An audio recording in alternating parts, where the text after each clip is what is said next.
우리는 지금 예수님의 산상설교를 묵상하고 있습니다. 예수님께서 성도가 가져야 할 책임과 사명, 그것이 무엇인지 소금과 빛의 비유를 통해서 가르쳐주고 계시는데요. 주님은 우리에게 너희는 세상의 소금이라, 너희는 세상의 빛이라 이렇게 말씀하셨어요. 즉 성도는 소금이 음식물의 맛을 내고 부패를 방지하는 것처럼 이 세상에 들어가서 맛을 내는 삶을 살아라. 무미건조한 이곳에 맛을 내거라. 또 썩어가는 것이 썩지 않도록 부패하지 않도록 방부제 역할을 하거라 말씀하시는 거지요. 또 빛이 어둠을 몰아내는 역할을 하듯이 세상에 빛 되어서 그 빛을 비추어 어둠과 죄악을 몰아내는 그런 역할을 해야 된다. 이렇게 설교하셨습니다. 이 말씀의 의미를 깨닫고 믿음으로 순종하는 성도님들이 다 되시기를 바랍니다. 먼저 13절에 너희는 세상의 소금이다 그러셨어요. 소금 되어라. 소금 되도록 노력해라. 소금이라고 생각하고 소금처럼 살아라. 이렇게 하신 것이 아니고 너희가 세상의 소금이다. 이렇게 분명하게 우리의 정체성에 대해서 이야기를 하고 계시는 겁니다. 여러분, 소금은요 아주 귀한 겁니다. 소금을 쉽게 구하지 못하는 곳에 사는 사람들은 참 고통 중에서 살게 돼요. 그래서 옛날부터 약대 상인들이 소금을 멀리서 채취해가지고 그걸 가지고 갖다가 팔기도 했는데 무려 금, 은 할 때 그 은과 같은 무게로 그런 같은 가치로 소금을 물물 교환하기도 했다는 기록이 있어요. 중국의 소수 부족들이 차마 고도를 다니면서 이 소금을 사기 위해 먼 길, 위험한 길 마다하지 않고 여행을 떠나는 그런 모습들도 우리가 다큐를 통해서 알고 있습니다. 소금의 역할이 무엇입니까? 이 방부제 역할을 한다 그랬어요. 소금에 절인 음식은 오래 보관할 수 있어요. 우리나라에도 저장 음식 다 소금 넣지 않습니까? 또 맛을 내는데 사용되기 때문에 우리 양념의 원조라고도 말할 수가 있어요. 염분이 없으면 이 싱거우면 다른 맛도 잘 느끼지 못한다 그럽니다. 아마 최초의 레시피가 성경에 있을 거예요. 욥기 6장 6절에 보면요, 결한 흰자를 맛있게 먹는 방법이 나오는데 거기 보니까 소금을 찍어 먹어야 맛있다 이렇게 나와 있습니다. 또한 성경과 유대 문헌을 보면 소금은 생명을 유지하는 데 있어서 아주 필수품이 되었던 겁니다. 성결을 상징하기도 했어요. 출애굽기 30장에 보면 성결을 상징하고도 하고 치료제와 소독제 역할을 했던 것도 소금입니다. 오늘날까지도 이렇게 어떤 걸 소독할 때 이 염분을 사용하는 그런 경우도 있지 않습니까? 또 소금은 정결하게 하기 때문에 구약 시대에는 희생 제사를 드릴 때 그 희생 제물 위에 소금을 뿌리기도 했습니다. 소금은 또한 세상을 썩지 않게 한다. 인생의 의미와 맛을 내게 한다. 자, 이런 의미로도 사용되고 있는 거죠. 더 나아가서 어떻게 소금이 맛을 내게 하는가 보았더니 자기 자신을 녹이는 거예요. 녹여서 음식물 속으로 들어갑니다. 그래서 맛도 내고 부패하지 않게도 하고 이런 역할을 하는 거지요. 즉 희생해서 수많은 사람들에게 도움이 된다. 그런 의미를 담고 있어요. 성도는요, 우리 스스로를 잘 돌아보아야 됩니다. 그리고 이 세상에 흩어지고 부서지고 녹아져서 세상을 정화하는 역할을 잘 감당해야 돼요. 우리가 소금이라 그랬는데 교회에만 이렇게 뭉쳐 있으면 안 된다는 말입니다. 세상으로 나가 흩어져서 녹아져서 세상에 마치 되고 세상의 방부제 역할을 감당해라. 이렇게 말씀하시는 거예요. 우리의 언어 생활에도 이 소금의 비유가 나오는데 골로새서 4장 6절 말씀이에요. 함께 읽어보겠습니다. 너희 말을 항상 은혜 가운데서 소금으로 맛을 냄과 같이 하라. 아멘. 일부 예배 때는 마스크를 쓰셔가지고 성경 읽는 소리가 좀 작았는데요.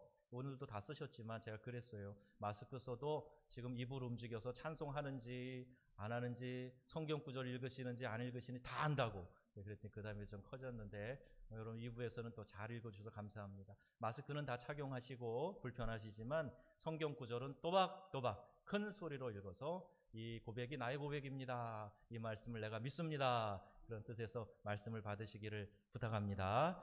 자, 그런데 소금이 만일 그 맛을 잃으면 무엇으로 짜게 하리요? 그렇죠. 맛을 내지 못하는 소금은 아무 가치가 없어지는 거죠. 결국 밖에 버리워 사람들에게, 지나가는 행인들에게 길에서 밟힐 뿐이다. 이렇게 되어 있습니다. 이 팔레스틴에서는요, 평민들이 소금을 사용할 때 대개 바위에서 채취한 그 소금을 사용을 했어요. 흙이나 불순물들이 많이 섞여져 있습니다. 정제해서 사용하고 나머지는 그냥 길에 버린 거예요. 길을 포장하듯이 길에 버린 겁니다. 그러니까 지나가는 사람들이 그 소금을 밟고 짓밟고 지나가는 거죠. 이렇게 소금이 맛을 잃으면 아무런 쓸모가 없어요. 하나님 앞에 구원받고 은혜받고 능력받은 우리도 이 세상에서 하나님께 충성 다하지 않고 성도의 역할을 다하지 않으면 아무 쓸모 없다는 얘기예요.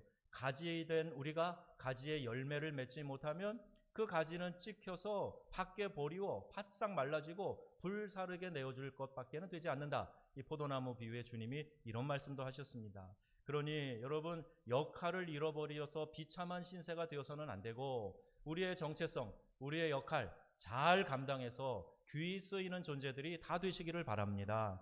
오늘날 한국 교회와 그리스도인의 삶의 모습은 어떻습니까?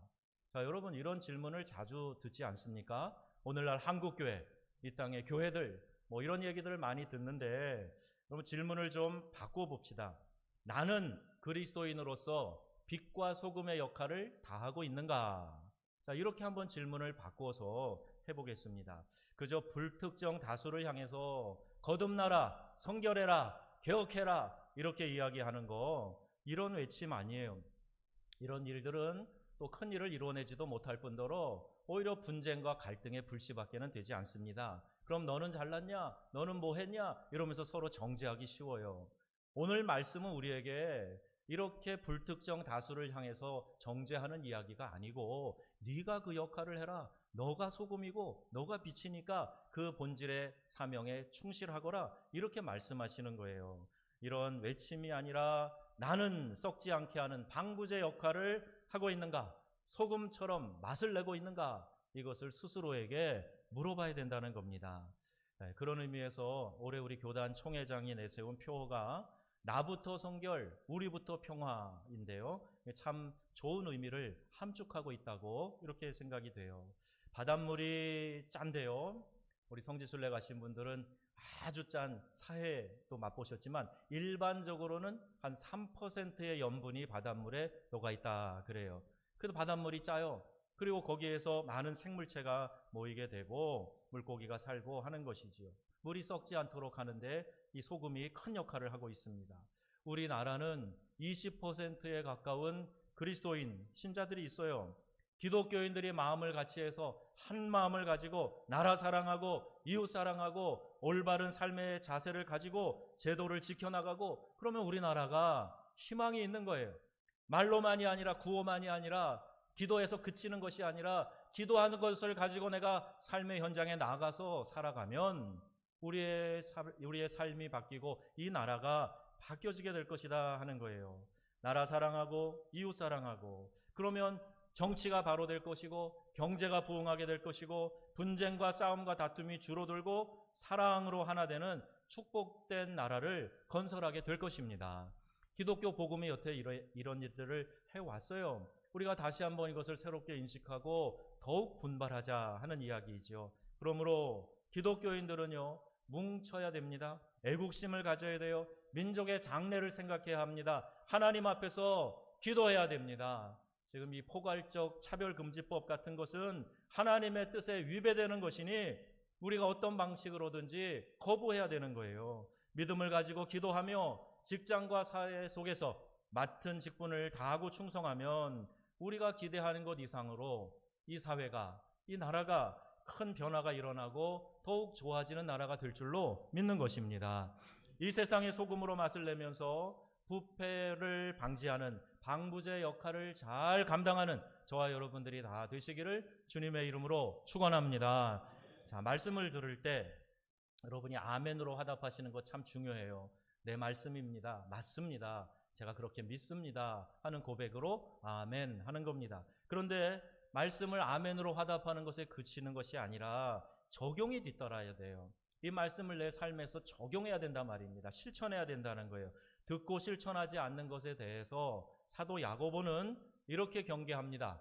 우리 한번 같이 읽습니다. 너희는 말씀을 행하는 자가 되고 듣기만 하여 자신을 속이는 자가 되지 말라. 아멘. 말씀을 듣고 행하지 않으면 자기 자신을 속이는 거라고 기록되어져 있어요. 미국의 어느 한 성도가요, 이렇게 말씀을 적용했네요. 약방을 크게 운영하는 분입니다. 잭 에커드라고 하는 사람이에요. 교회에 나가서 성경 말씀을 듣는데 너희는 세상의 소금과 빛이다. 자, 이런 말씀을 들은 거예요. 그렇다면 그가 이제 고민하는 거죠. 내가 세상에서 소금과 빛으로 사는 것, 그 의미가 뭘까? 나는 어떻게 살아야 소금으로 빛으로 사는 것일까? 이걸 고민한 거예요. 그 가장 자기가 쉽게 지금 당장 할 수 있는 것부터 실천하기 시작을 합니다. 그게 뭐냐 하면요, 약국을 운영하다가 이 좋은 약들을 파는 곳에서만 내가 전력을 해야 되겠다 생각을 하고, 약국에서 함께 파는 것들 중에 이렇게 좋지 않은 이 저질 잡지들이 있어요. 야한 잡지들이 있어요. 이것을 내가 다 회수해가지고 이건 여기에 거치하지 말아야 되겠다 결단을 한 거예요. 그런데 무려 이런 잡지들이 주는 연 수입이 500만 달러나 된다고 합니다. 근데 그거를 포기하고 좋은 약만 파는 약국으로 내가 경영을 해야 되겠다, 이렇게 말씀을 적용한 겁니다. 이게 세상의 빛이요 소금으로 사는 것 아닐까. 그런데요, 그 순간에 많은 사람들이 주목하게 됩니다. 저렇게 해서 망하지 않을까? 그러면서 염려도 하고 주목하게 되는데, 이제 1년이 지나고, 몇 달이 지나고 1년이 지나고 그리고 2년이 지나는데 다른 약방에서도 이런 좋지 않은 잡지 추방 운동이 일어나는 거예요. 그러니까 사회 여론이 그게 좋다, 깨끗하다, 이런 생각을 하게 됐나 보죠. 또 하나님께서 큰 축복을 하셔서 동조하는 세력도 많아지고 도와주는 사업과 기업도 생기게 되었습니다. 그래서 그는 전국에 1,700개의 점포를 가지게 되었고 미국에서 두 번째 큰 체인 약국을 운영하게 되었어요. 그의 약국 이름이 에커드 드럭이라고 하는 그런 약국 체인점이에요. 자, 여러분, 말씀을 실천할 때 당장은 손해 볼 수 있습니다. 또 손해 보는 것처럼 아까워할 수도 있어요. 결국에는 하나님께서 크게 축복하셔서 말씀대로 사는 사람들을 붙들어 주시고 그들을 통해서 하나님이 일하신다 하는 것, 여러분 꼭 기억하시기를 바랍니다. 세상 사람들, 악한 사람들, 죄악과 짝하여 더불어 살아가는 사람들, 그 순간에는 더 잘 먹고 잘 사는 것 같지만 결코 그렇지 않습니다.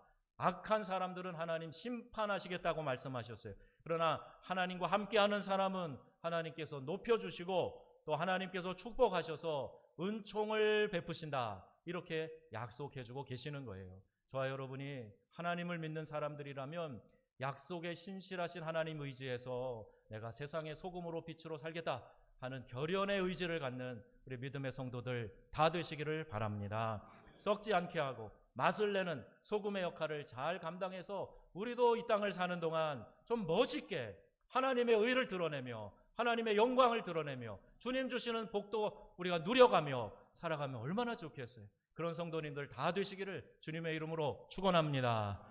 14절에 너희는 세상의 빛이다 말씀하셨어요. 어둠에 감추어진 것이 빛이 있으면 환히 드러납니다. 명명백백이라는 말을 사용하지요. 밝을 명자를 2개나 쓰고 있어요. 밝을 때 감추어진 것들이 드러나게 되고 어두움은 자동으로 물러나게 됩니다. 빛이 밝으면 어둠이 저항을 하지 못해요. 나 여기 계속 있을 거야, 이렇게 못합니다. 빛이 드러나면 어둠은 그 순간에 물러나게 되어 있어요. 우리 그리스도인은 이처럼 빛을 밝히는 존재라는 것이에요. 빛은 어둠을 몰아냅니다.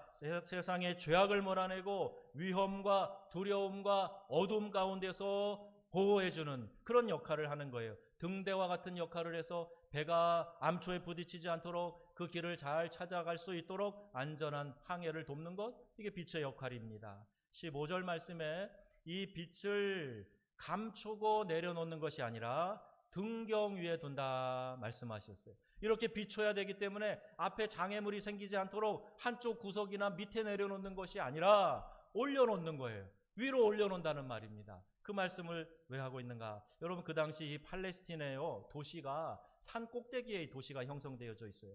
그 밑으로 해서 이제 밭이 있고 또 사람들이 집을 짓고 마을을 만들면서 이렇게 살아가는데 도시를 중심으로 내려가면서 밭과 목장이 만들어지는 거예요. 그래서 어느 지역에 가나 보면은요, 제일 높은 곳에 거기서 빛을 비추면서 그 빛 때문에 사람들이 길을 잃지 않고 집을 찾아갈 수 있도록 그런 역할을 했다는 겁니다. 이처럼 등불은 언제나 높은 곳에 두는 것이지 한쪽 구석에 두는 게 아니지요.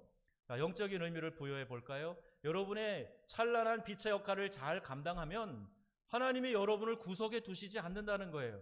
하나님이 여러분을 높이시고 하나님이 그런 역할을 잘하는 교회를 높이셔서 만방에 이 복음의 빛을 비추도록 하나님께서 세워주시고 하나님께서 영향력을 펼치도록 이끌어 주신다, 이 말씀입니다.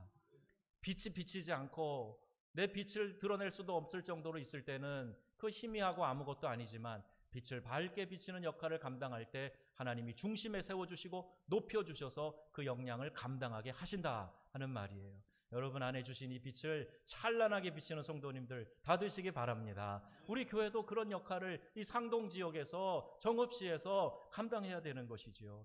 여러분, 하나님께서 택한 백성에게 능력과 축복과 은총을 주신 후에 모든 사람에게 빛을 발하도록 높이 세워주신다 하는 것, 여러분 꼭 기억하시기를 바랍니다. 그래서 복의 근원이 되게 하시고 머리가 되고 꼬리가 되지 않게 하시고 더 나아가서 모든 민족 위에 뛰어난 민족이 되게 해주시는 줄로 믿으시기를 바랍니다. 수많은 사람들이 어둠 속에서 갈팡질팡하고 우왕좌왕할 때 우리 예수 믿는 사람들은 빛의 진리를 전파해야 되는 거예요. 가리지 말고 숨어 있지 말고 더 찬란하게 빛을 비추며 살아가라는 겁니다. 하나님을 사랑하고 이웃을 사랑하고 나라를 사랑하고 원리 원칙 지키고 하나님의 진리를 전달하면서 살아가라, 그 말씀이에요. 그럴 때 세상 사람들이 예수 믿는 사람을 통해서 감동받고 감화돼서 복음을 받아들이게 되는 거예요. 자, 여러분이 누구에게 가서 자, 하나님 말씀이 여기 있습니다, 하나님 말씀 믿으세요 그러면요, 사람들이 뭐가 써 있습니까? 펴서 이걸 읽는 게 아니고 누가 이 말씀을 들이대는가, 그 사람을 바라보는 거예요. 이 말씀을 붙잡고 있는 손을 바라보는 거예요. 그러니 여러분, 우리의 착한 행실로 이 땅에서 우리가 감당해야 될 빛으로 또 소금으로 사명 잘 감당해서 하나님을 영화롭게 하는데 쓰임받는 우리가 되어야 되지 않겠습니까? 로마서 13장 12절에 이렇게 말씀하고 있네요. 밤이 깊고 낮이 가까웠으니 그러므로 우리가 어둠의 일을 벗고 빛의 갑옷을 입자. 아멘. 빛의 갑옷을 입자는 거예요. 내가 의로운 행실로 빛의 행동을 하자. 자, 이렇게 사도 바울이 권면하고 있어요. 에베소서 5장 8절로 9절 말씀입니다. 너희가 전에는 어둠이더니 이제는 주 안에서 빛이라. 빛의 자녀들처럼 행하라. 빛의 열매는 모든 착함과 의로움과 진실함에 있느니라. 아멘. 빛에 대해서 말씀하시면서 빛의 열매는 착함과 의로움과 진실함이다, 이렇게 말씀해 주시네요. 여러분 직장이 빛입니다. 여러분 사업의 터가 빛이에요. 여러분이 행하는 그 모든 일이 다 빛이 되는 것입니다. 어둠 속에 있는 수많은 사람에게 이 빛을, 이 행함의 빛을 비추며 살아가라, 이 말씀하고 계세요. 빛된 성도의 사명은 무엇입니까? 우리 성경 말씀이 많이 나오는데 여러분 일일이 찾아보고 읽어볼 수가 없어서 여러분에게 문자로 드릴 거예요. 일단 읽어지는 이 주제만 여러분 정확하게 짚어보시고 아멘으로 화답하면 좋겠습니다. 빛된 성도의 사명이 무엇인가? 우리는 이 땅에 살면서 어떤 의무를 행해야 되는가? 빛을 통해서 죄악에 빠져 사는 사람들을 구원하는 역할을 해야 됩니다. 아멘 안 하시잖아요? 아멘이십니까? 아멘. 주의 복음을 전파하여 지옥으로 가는 사람을 천국으로 인도해야 됩니다. 착하고 의롭고 진실된 삶을 살아야 합니다. 진리를 행해야 합니다. 형제를 사랑함으로 사랑의 본을 보여야 하는 것입니다. 여러분 이것이 빛된 성도의 삶의 자세인 것이지요. 자, 이런 빛 가운데 살고 소망 가운데 사는 사람을 하나님이 그냥 내버려 두시겠습니까? 하나님이 기뻐하시는 일, 하나님을 삶으로 예배하는 일 그냥 놔두시겠습니까? 하나님 반드시 복 주신다 그랬는데 이것도 여러분에게 성경 구절 보내드릴 거예요. 반드시 복을 주시는데 두려움과 공포가 떠나게 해주시는 줄로 믿습니다. 이 세상에 부끄러움을 당하지 않게 만들어 주십니다. 음료의 유혹에 빠지지 않게 하십니다. 얼굴에 광채가 나게 하십니다. 재물의 축복을 받게 하십니다. 하나님께 영광 돌리게 하십니다. 죄사함 받게 하십니다. 아멘. 결국엔 우리를 영원한 낙원 천국으로 인도하셔서 영생 복락을 누리게 해주시는 줄로 믿습니다. 이것이 성도가 누리는 복이에요. 빛으로 소금으로 사명 잘 감당할 때 하나님께서 우리를 사용하셔서 어둠 가운데 있는 이들, 절망 가운데 있는 이들, 고통 중에 한숨 쉬는 이들, 그들을 건져내는데, 그들에게 소망을 주는데 우리를 사용하신다 하는 말씀이에요. 이 작은 나의 빛 비치게 할 거야. 어린아이들이 부르는 어린아이들 찬양처럼 우리의 마음 가운데 주신 이 빛을 하나님을 향하여 하나님의 영광을 위하여 드러내는 일에 우리 모두가 다 쓰임받게 되기를 바랍니다. 세계 도처에서 불 밝히기 운동이라는 것이 일어나고 있는데, 영어로는 Light the Night예요. 그냥 밤에 불을 비치는 겁니다. 그런데 이 운동이 어떻게 시작이 됐는가? 범죄 예방을 위해서 골목마다 빛을 비추고 어둠을 물리치자 하는 이 좋은 뜻이 미국에서 시작이 됐는데, 미국의 정치가였던 벤자민 프랭클린이라고 하는 사람이요, 필라델피아 사는 사람들에게 내가 무엇인가 좀 선한 일을 해야 되겠다 하는데 말씀을 들은 거예요. 아, 내가 세상의 빛이로구나. 빛을 비추는 삶을 살아야지. 어떻게 할까 하다가, 당시에는 모든 이 등불을 집 안에만, 실내에만 비췄는데 그걸 집 앞에다가 내다 걸은 거예요. 처음에는 사람들이 왜 빛을 저렇게 밖에 내다 걸었어? 웬 낭비야? 이런 생각들을 하고 수군수군 하는 것 같아요. 일주일이 지나고 한 달이 지나면서 사람들이 깨닫습니다. 아, 저 불빛이 있어서 좋다. 저 빛이 있으니까 이 앞에 갈 때 돌뿌리에 걸려 넘어지지 않고 길도 잘 찾아갈 수 있으니 참 좋네. 그리고 저게 계속 비춰주니까 이제 사람들이 아, 저기에 집이 있구나 하고 찾고 길을 잃지 않고 찾아갈 수 있는 그런 지시등 역할을 했다는 거예요. 이것이 좋게 느껴지니까 사람들마다 등불을 하나씩 자기 집 앞에 걸어놓기 시작했습니다. 사람들이 길을 갈 때 길에서 넘어지지 않고 길을 잘 찾아갈 수 있고, 또 조명이 환하게 비치니까 범죄도 예방하게 되고, 이렇게 된 거예요. 이것이 가로등의 시효가 된 겁니다. 가로등이 이렇게 해서 생긴 거예요. 한 사람이 내가 말씀대로 살겠다 하는 이 의지를 실천함으로 좋은 문화가 만들어지고, 또 이 사회를 건강하게 이끌어가는 데 쓰임받게 되었다 하는 겁니다. 성령의 감동에 따라서 여러분도 빛으로 소금으로 역할을 하기 위해 작은 실천을 앞장서시기를 주의 이름으로 부탁합니다. 성경에 오늘 16절 보니까 너희의 착한 행실을 보게 하라. 착한 행실을 보게 하라. 이같이 너희 빛을 사람 앞에 비치게 하여 그들로 너희의 착한 행실을 보고. 여러분, 빛을 비춘다는 게 뭐냐? 그대로 그게 착한 행실이라는 거예요. 예수 믿는 사람은요, 착한 사람 돼야 됩니다. 악유다툼하지 않고요, 내가 이 세상에 살면서 좀 손해가 있어도 다른 사람에게 양보하고, 또 나를 통해서 다른 사람이 복을 얻고 은혜를 얻고 기쁘고 행복하게 살 수 있도록 도와주는 그런 역할을 하는 그런 사람들이 그리스도인으로서 착한 행실로 빛을 드러내는 삶이에요. 많은 외국인 노동자들이 한국에 들어와 있어요. 새벽에 이렇게 나가보면 인력시장에 외국인들이 정읍에도 많습니다. 어디 가서 무슨 일을 하는지 몰라요. 그런데 그들과 맞닥뜨릴 때, 아니 공사 현장만 보면 꼭 외국인들이 나와서 막 땀 흘려 일을 해요. 그들을 살갑게 대해주고, 또 그들을 따뜻한 그리스도의 사랑으로 격려하고, 우리에게 찾아온 우리의 선교 대상자들 아닙니까? 멀리 가서 회교 지역에서 마음대로 복음도 전하지 못하는데 그들이 지금 와서 우리 옆에 살고 있지 않아요? 잘 대해줘야 되죠. 예수 믿는 사장님들을 더 잘해줘야 되죠. 임금을 떼먹고 또 불법 체류한 것을 이용해가지고 그 사람들을 억울하게 하고 이래서는 안 됩니다. 믿는 성도들이 착한 행실을 보여야 된다 그랬어요. 영어 성경에는 good works라고 되어 있어요. 착한 일이에요. 좋은 일을 말합니다. 또 헬라어 성경 언어에는 칼로스라고 되어 있는데 아름다운 행동, 고상한 행동, 칭찬받을 만한 행동을 뜻합니다. 우리 성도들 가운데, 우리 교회 중직자들 가운데도 이렇게 살아가는 분들이 많이 있어요. 생활 철학으로 믿고 내가 믿지 않는 사람들에게 좋은 본이 돼야 되겠다, 선대해야 되겠다, 이런 마음을 갖는 분들이 계세요. 우리 모든 성도들이 이 일을 다시 한번 다짐하셔서 믿지 않는 분들에게 착한 일, 점잖고 고상한 일, 칭찬받을 만한 행동하시는 우리 성도님들이 다 되시기 바랍니다. 그래서 명성교회 다니는 아무개 권사님, 집사님, 야, 그 교회 다니는 분들은 참 착해. 마음이 참 좋아. 비단결 같아. 내가 실수했는데도 그 실수도 아랑곳하지 않고 나를 용서도 해주고 다시 기회도 주고 또 나와 함께 용기도 주고 함께 보람있게 살아갈 수 있도록 격려도 해주고 참 그분 교회 다닌다 그러는데 좋은 분 같아. 이런 말이 나와야 되는 거죠. 아무개 교회 다닌다고 하는데 야, 저 교회는 어떤 교회인지 교회 다녀서 뭘 하는지 이렇게 악독하게 할 수 있어? 이런 이야기 들으면 안 됩니다.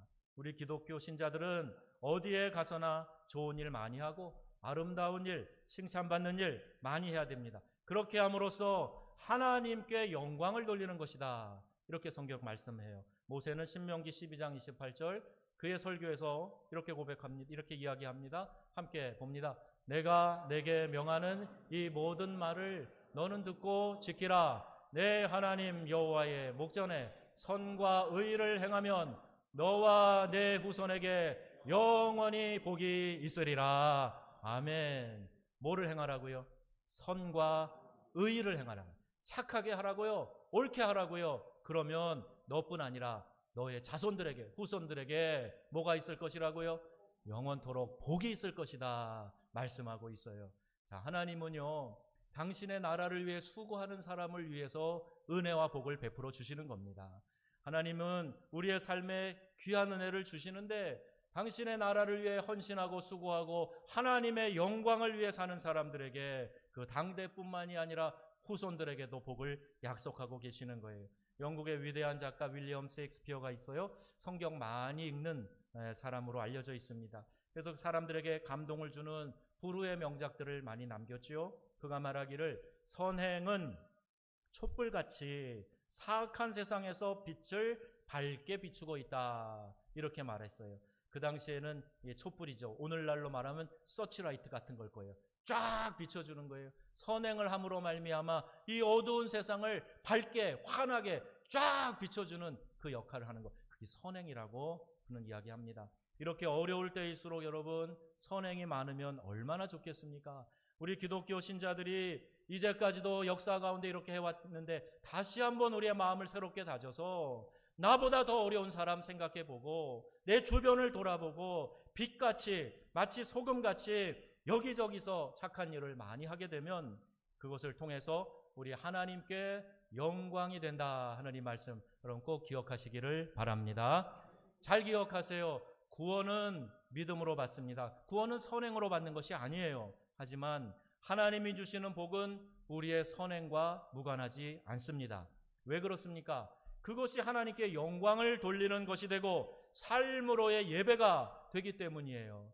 여러분 나와서 예배 드리는 거 하나님이 얼마나 기뻐하세요. 하나님 예배를 너무 좋아하세요. 그런데요 모여서는 예배를 드리는데 흩어져서는 예배가 없어. 일주일 동안 하나님을 예배하지 않아요. 그냥 성경책 끼고 앉아서 찬송 한 구절 이제 한 곡 부르고 성경 한 구절 읽는 것 그 자체가 예배가 아니에요. 그렇게 드리는 예배도 하나님 받으시지만 내 삶으로 행함으로 드리는 예배를 하나님이 기대하시고 그걸 통해서 하나님께 영광을 돌릴 수 있다. 이렇게 말씀하시는 겁니다. 그러니 여러분 생각해 보세요. 이렇게 드리는 예배도 기뻐 받으시지만 행함으로 드리는 예배를 기뻐 받으시고 하나님이 영광을 받으신다면 우리의 삶에 선한 일을 하는 것 하나님이 가만두시겠어요? 은혜를 베풀어 주시고 더 하나님께서 잘 되도록 붙잡아 주시고 인도해 주시고 그 가정에 은혜와 복을 더해 주시지 않겠습니까?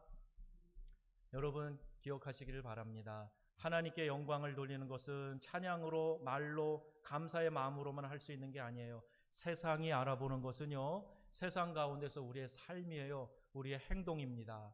그래서 이걸 보이라 말씀하고 있어요. 우리의 선행을 보이라. 이걸 통해서 하나님께 영광을 돌리게 하라 말씀하고 있습니다.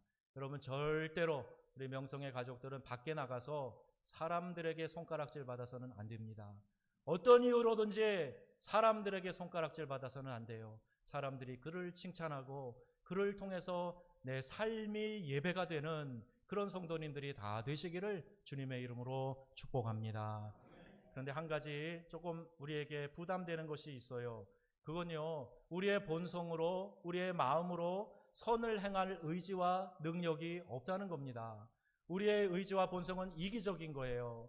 내가 편하고 내가 등 따숩고 내가 배부르고 내가 멋지게 꾸미고 사람들 앞에 떵떵거리고 이런 일에는 관심이 많지만 내 안에서 나를 희생해서 다른 사람을 위해 빛을 비추고 녹아져서 다른 사람을 위해서 방부제 역할하고 맛을 내는 일은 우리 본연의 자세로는 어려워요. 능력도 없습니다.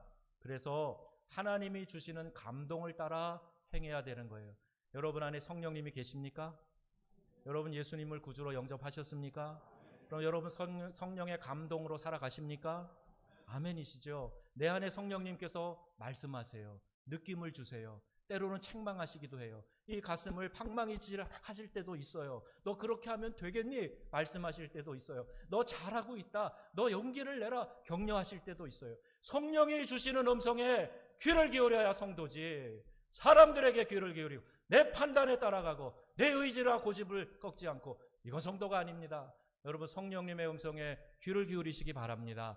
근데 우리 안에 계시는 성령님은 우리에게 항상 삶으로 예배하라고 말씀하시는 거예요. 감동을 주시고 있는 거예요. 그 감동을 묵살하지 마세요. 여러분 의지로는 안 된다니까요. 성령이 내게 주시는 감동을 따라서 그래 오늘 내가 이걸 실천해야지. 오늘 내가 이 나눔을 실천해야지. 오늘 내가 누군가에게 전화 한 통 걸어야지. 오늘 누군가에게 따뜻한 밥 한 끼 사야지. 오늘 누군가를 위해서 내가 헌신의 눈물로 기도해야지. 그를 위해서 내가 작정해서 새벽 기도해야지. 금식 기도해야지. 이런 마음을 성령이 우리 안에 주신단 말입니다.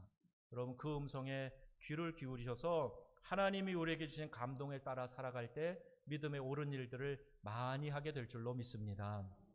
제가 언젠가 성결신문에 이런 컬럼을 기고했어요. 빛으로 오신 예수님, 그 빛을 전하는 사람들이라는 제목이었는데 이런 내용을 담고 있었습니다. 우리가 비추는 빛은 우리 자신의 것이 아닙니다. 이 빛은 예수님께로부터 온 거예요. 이 빛을 마치 이렇게 생각하시면 좋은데 태양이 발광체이고 빛은 달은 그 빛을 반사하는 반사체랍니다. 달이 스스로 빛을 내는 게 아니래요. 열을 내는 게 아니래요. 태양이 비춰주는 것을 반사하는 거예요. 지구로. 자, 그러니 여러분 우리 안에 이런 선을 행할 능력 하나도 없습니다. 고백이 있더라도 괜찮아요. 하나님이 빛이시기 때문에 우리 주님이 빛의 근원이시기 때문에 그 빛을 우리가 받아서 잘 반사하면 되는 겁니다. 자, 그런 논지로 이 컬럼을 기고를 했는데 여러분 우리가 이 말씀대로 한번 실천해 봤으면 좋겠어요. 우리가 예수님의 사랑, 예수님의 은혜를 깊이 경험하게 되면 그 사랑과 은혜를 다른 사람에게 전할 수 있게 되는 거예요. 사랑도 받아본 사람이 한다고 내가 주님의 사랑을 깊이 받게 되면 나도 모르는 감동이 이 안에서 막 솟구쳐 와서 누군가에게 그 사랑을 막 퍼부어주고 싶은 그런 마음이 드는 겁니다. 내가 다른 사람에게 퍽퍽하게 대하는 이유는 내가 하나님의 사랑에 감동해 본 일이 없기 때문에 그런 거예요. 내가 예수님의 십자가 사랑이 어떤 건지 깨닫지 못하기 때문에 십자가의 고난과 사랑을 느끼며 그것을 전하는 일 못하는 겁니다. 그러니 여러분 하나님의 사랑과 은혜가 여러분에게 충만하시기를 바랍니다. 그래서 나는 이런 역할만 하면 돼요. 그럼 반사체가 역할 잘하려면 어떻게 하면 돼요? 거울 볼 때 거울이 먼지가 끼고 막 때가 묻어서 뿌여오면 잘 안 보이죠? 거울을 깨끗이 닦으면 잘 보입니다. 어제도 우리 한 성도분이 집사님이 오셔가지고 이 마이크 앰프 먼지 있다고 싹 털어내고 사다리 놓고 올라가셔서 막 먼지 털고 가구 왁스로 깨끗이 닦아놓으니까 막 새 것이 된 것처럼 보여요. 먼지를 제거하면 이렇게 깨끗하고 누가 보기에도 상쾌하고 좋아지는 거예요. 우리가 그리스도의 빛을 반사하는 반사체로서 깨끗이 우리 자신을 닦고 그리고 주님 앞에 있을 때 주님의 빛이 나를 통해서 다른 사람에게 보여지게 되는 겁니다. 여러분 그런 반사체 역할을 잘 하십시다. 그러면 되는 거예요. 내 자신에게 능력이 없어도 주님 주의 사랑과 은혜를 깊이 경험해서 그 사랑과 은혜를 나를 통해 세상에 반사하는 삶을 살게 하여 주시옵소서. 자, 이런 마음으로 여러분 살아가시면 좋겠어요. 말씀의 결론입니다. 빛 되어서 빛을 비추어 어둠을 밝히는 역할을 하고 또 맛을 내고 썩지 않게 하는 소금의 역할을 잘 감당하는 우리 한 분 한 분 그리고 우리 교회 공동체 되기를 축복합니다. 또한 여러분의 위치에서 가정에서 직장에서 사업에서 빛되고 소금된 자로서 선한 일을 많이 하셔서 우리 하나님께 영광이 되고 또 하나님이 그 은혜와 복을 우리 당대 가정에 또 우리 후손들에게 전하는 놀라운 은혜 귀한 가정들 다 되시기를 우리 주 예수님의 이름으로 축복합니다. 아멘. 우리 함께 이 찬양 부르시고 우리 결단의 기도를 함께